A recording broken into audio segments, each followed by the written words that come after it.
brought to you by Palvi Agrico. आता शेतीसाठी जे काही लागणार ते घरपोच मिळणार, तेही मोबाईलच्या एका क्लिकवर. सुनील तटकरे यांनी खंत व्यक्त केली की सातत्याने पराभवाबद्दल मला जबाबदार धरण्यात येतं. त्याच दरम्यान शिवसेनेचे रामदास कदम यांनी त्यांच्यावर आरोप केला. अजित पवार गेल्यानंतर सुनील तटकरे यांनी गलिच्छ राजकारण केलं. शरद पवार यांना शह देण्यासाठी तटकरे यांनी वहिनींना शपथ घ्यायला लावली. मला असं वाटतं की या संदर्भात जो काही वादविवाद होतोय हा अतिशय निरर्थक अशा प्रकारचा आहे, अतिशय चुकीच्या अशा प्रकारचा आहे. प्रत्येक व्यक्ती केवळ स्वतःचं राजकारण याच्यात कसं पाहता येईल हा प्रयत्न करतोय, हे अतिशय चुकीचं आहे.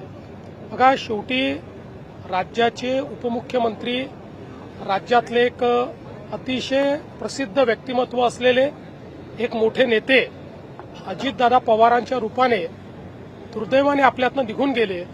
पण त्यानंतर प्रत्येक व्यक्ती त्याच्या माध्यमातून जो काही राजकारण करण्याचा प्रयत्न करतोय ते अतिशय चुकीचं आहे. अशा प्रकारचं खालचं राजकारण बंद झालं पाहिजे.